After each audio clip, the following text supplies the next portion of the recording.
पति पत्नी और वो। रात अति जवां थी। अपने बिस्तर पर लेटी स्नेहा फ़ोन पर अमन से प्यार भरी बातें कर रही थी।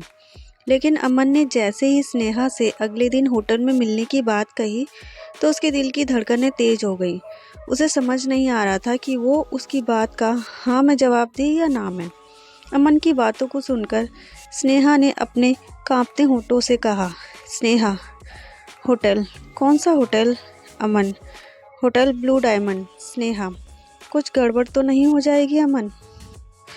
अमन, कैसी गड़बड़? स्नेहा, किसी को पता तो नहीं लग जाएगा हमारे रिश्तों के बारे में?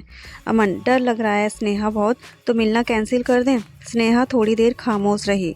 उसने अपने बिस्तर के सामने रखी अपनी पति गौरव की तस्वीर की ओर देखा, फिर कुछ सोचा और अमन से कहा, स्नेहा, अमन, जब प्यार किया तो डरना क्या? मैं आ रही हूँ तुमसे मिलने। अगले दिन स्नेहा अमन से मिलने होटल ब्लू डायमंड पहुँच गई। उसने लाल रंग की साड़ी पहन रखी थी, होठों पर उसी रंग की मैचिंग लिपस्टिक, कानों में बड़े बड़े टॉक्स और खुले बालों में वो किसी अप्सरा सी जैसी लग रही थी। उसने होटल के रिसेप्शन पर जाकर कहा, स्नेहा, रूम नंबर 304। होटल के रिसेप्शन पर खड़ी रिसेप्शनिस्ट ने उसकी ओर मुस्कुराकर देखा और कहा, रिसेप्शनिस्ट, 3rd फ्लोर, साइड से चौथा कमरा। स्नेहा, मेरी बुकिंग है आज की। रिसेप्शनिस्ट, जी मैम, ये रही आपके कमरे की चाबी। ऊंचे सैंडल पहने खटखट करती हुई स्नेहा रूम नंबर 304 में पहुंची। दरवाज़ा खोला और कमरे में प्रवेश कर गई। उसी कमरे में आए 5 मिनट भी नहीं हुए थे कि तभी दरवाजे पर दस्तक हुई। दस्तक की आवाज़ से स्नेहा के दिल की धड़कन फिर से बढ़ गई। उसने अंदर से पूछा, स्नेहा, कौन कौन है? दूसरी तरफ से आवाज़ आई, रूम सर्विस। स्नेहा ने जैसे ही दरवाज़ा खोला उसके चेहरे पर मुस्कान आ गई। स्नेहा, अमन तुम? अमन, नो नो स्नेहा मैम, मैं तो रूम सर्विस वाला हूँ। ये कहते हुए वो कमरे के अंदर आ गया और स्नेहा के पास घुटनों के बल पर बैठ गया और एक गुलाब का फूल उसे देते हुए कहा, अमन, मैम बताइए, ये बंदा आपकी क्या खिदमत कर सकता है? स्नेहा ने उसके हाथों से गुलाब लिया और कहा, स्नेहा, बस ये बंदा मुझे ढेर सारा प्यार करे, ढेर सारा। ये कहकर वो अमन के गले लग गई। कुछ देर बाद वह सुध बुध भुलाकर एक दूसरे में खो गए। स्नेहा शादीशुदा थी। गौरव से 3 साल पहले ही उसकी शादी हुई थी, लेकिन गौरव कारोबार में इतना उलझा रहता था कि उसे निशा की कोई भी फिक्र नहीं होती। 11 जनवरी को दोनों की शादी हुई थी। स्नेहा बहुत अरमानों के साथ नए घर में आई थी। वहाँ पर उसके लिए सब कुछ था, लंबी गाड़ी, बड़ा घर, नौकर चाकर, लेकिन सिर्फ गौरव का प्यार नहीं था। गौरव, अरे स्नेहा, मैंने कहा ना, अभी बहुत काम है यार, माल की सप्लाई बाकी है, कुछ नए ऑर्डर्स भी मिले हैं, उनके लिए भी रॉ मटेरियल का अरेंजमेंट भी करना है। सुनो ना, 2 महीने रुक जाओ ना, फिर हम चलेंगे हनीमून पर। स्नेहा, कोई नहीं, वो आपने ही कहा था इसलिए मैंने याद दिलाया। वैसे भी काम तो काम है, वो तो करना ही है, लेकिन शादी के 3 साल हो गए। गौरव, वो 2 महीने आई ही नहीं जब उसने वादा किया था कि वो हनीमून पर जाएंगे। स्नेहा ने भी उससे कहना छोड़ दिया। उसे समझ आ गया था कि गौरव सिर्फ अपने कारोबार से प्यार करता है। रात के 12:30 बज गए। स्नेहा, हर दिन यह इतनी देर से आते हैं। अरे काम कौन नहीं करता, लेकिन काम के चक्कर में अपने घर को, अपनी बीवी को भूल जाना सही तो नहीं है। मुझे तो लगता है ये घर सिर्फ सोने के लिए आते हैं। उनका बस चले तो ये ऑफिस में ही सो जाएं। पिछले 2 सालों से गौरव शादी की सालगिरह पर स्नेहा को बाहर ले जाने की बात कर रहा था, लेकिन वो भी उसे याद नहीं रहता। शादी की 3री सालगिरह की बात है। गौरव, अरे स्नेहा, मैं प्रॉमिस कर रहा हूँ, आज मैं बिल्कुल भी नहीं भूलूंगा। आज हम दोनों न सिर्फ बाहर खाएंगे बल्कि लॉन्ग ड्राइव पर भी चलेंगे। और अगर मैं भूल भी गया तो मुझे शाम को 7 बजे कॉल करके याद दिलाना, ठीक? ठीक है, चलो अब मुझे जाने दो, एंड हैप्पी एनिवर्सरी। ये कहकर गौरव फैक्ट्री के लिए निकल गया। रात 8 बज गए।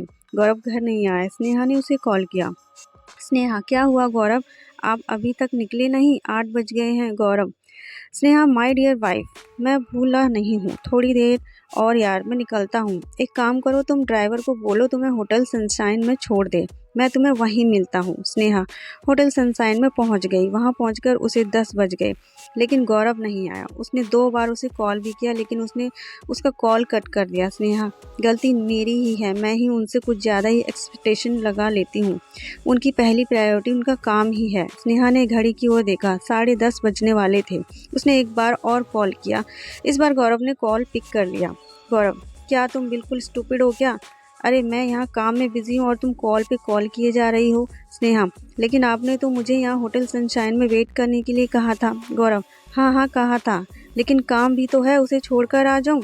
सुनो, एक काम करो, तुम डिनर कर लो, मेरा आना थोड़ा मुश्किल है। स्नेहा, आज हमारी एनिवर्सरी है गौरव।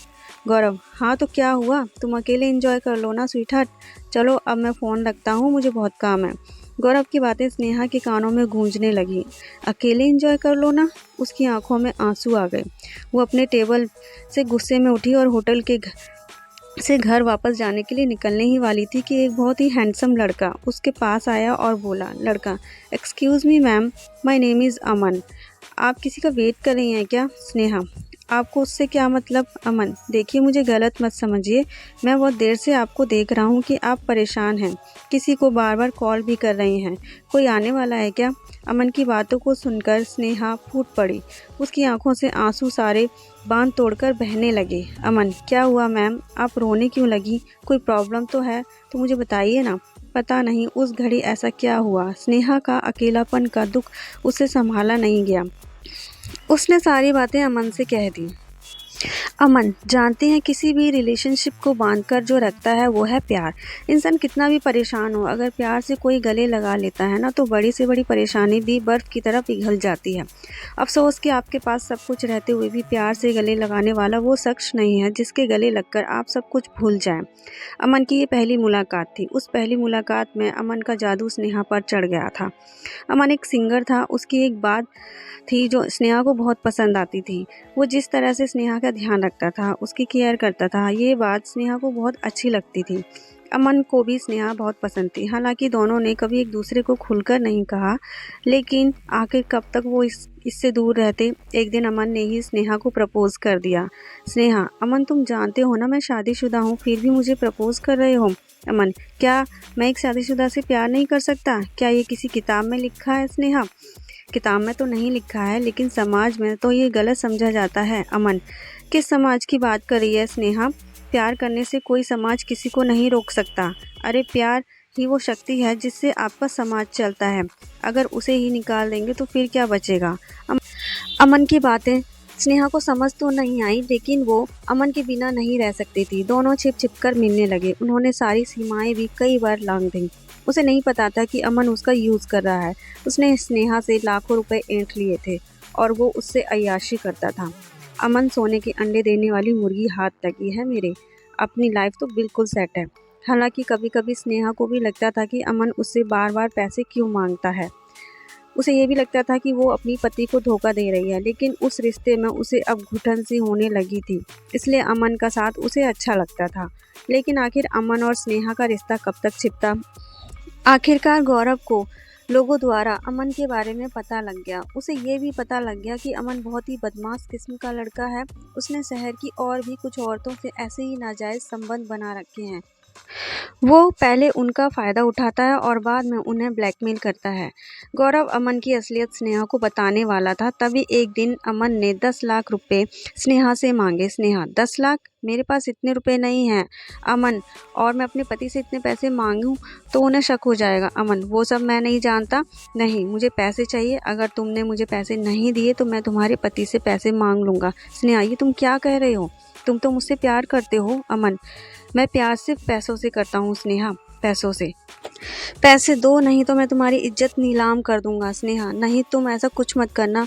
गौरव ने स्नेहा और अमन की सारी बात सुन ली। उसने उससे कहा, गौरव, वो बहुत ही बदमाश लड़का है स्नेहा, बहुत बदमाश। स्नेहा, कौन? किसकी किसकी बातें कर रहे हैं आप? गौरव, वही जो तुम्हें फ़ोन पर ब्लैकमेल कर रहा है।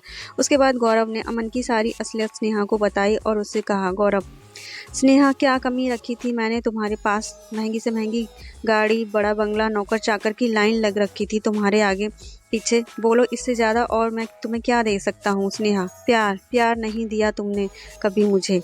3 साल से अधिक हो गए हैं हमारी शादी को, लेकिन आपके घर में सिर्फ एक सामान की तरह हूँ। जो रहे या ना रहे, आपको कोई फ़र्क नहीं पड़ता। कभी आपने 2 मिनट बैठकर मुझसे कुछ पूछा? कभी प्यार से मुझे गले लगाया? कभी प्रेम से मेरी तरफ देखा? कभी नहीं। काम काम काम, आपके लिए काम ही सब कुछ है। मैं जानती हूँ कि मैंने गलती की है, लेकिन कसूरवार आप भी हैं। पहली बार गौरव को लगा कि उससे सही में बहुत बड़ी गलती हो गई। वो अपनी फैक्ट्री, अपने क्लाइंट्स और अपने काम में ही बिजी रह गया। उसे 2 मिनट की फुर्सत उस शख्स के लिए नहीं थी जिसे वो अग्नि के साथ फेरे लगाकर लाया था। उसे तो लगता था कि पैसा ही सब कुछ है। वो सारी चीज़ें स्नेहा को दे तो रहा था, लेकिन प्यार और अपना समय वो उसे नहीं दे पाया। जिसकी ज़रूरत उसे सबसे ज़्यादा थी। गौरव, स्नेहा मैंने बहुत बड़ी गलती की है, लेकिन मैं इस गलती को सुधारना चाहता हूँ। प्लीज़ मुझसे दूर मत हो। मुझे माफ़ कर दो, मैं वादा करता हूँ कि मैं बिल्कुल बदल जाऊँगा। स्नेहा, आप भी मुझे माफ़ कर दीजिए। मुझे नहीं पता था कि वो बदमाश मेरी घरेलू परेशानी की आड़ में मेरा फ़ायदा उठा रहा है। आप इसी समय पुलिस को फ़ोन करिए। मुझे उस बदमाश को सबक सिखाना है। स्नेहा ने गौरव को माफ़ कर दिया। गलती दोनों तरफ से हुई थी, उन दोनों को एहसास था। उसके बाद गौरव बिल्कुल बदल गया। उसे प्यार और पत्नी दोनों की अहमियत समझ आ गई। तो फ्रेंड्स, कहानी आपको कैसी लगी? कमेंट बॉक्स में हमें ज़रूर बताइएगा। ऐसे ही इंस्पिरेशनल, एंटरटेनिंग, मनमोहक, मोटिवेशनल और दिल को छू लेने वाली कहानियों के लिए हमारे चैनल से जुड़े रहिए और हमारे चैनल को सब्सक्राइब कर लीजिए। वीडियो को लाइक और शेयर करना ना भूलें। मिलते हैं नेक्स्ट वीडियो में। जब तक के लिए स्वस्थ रहिए, मस्त रहिए, खुश रहिए। जय हिंद।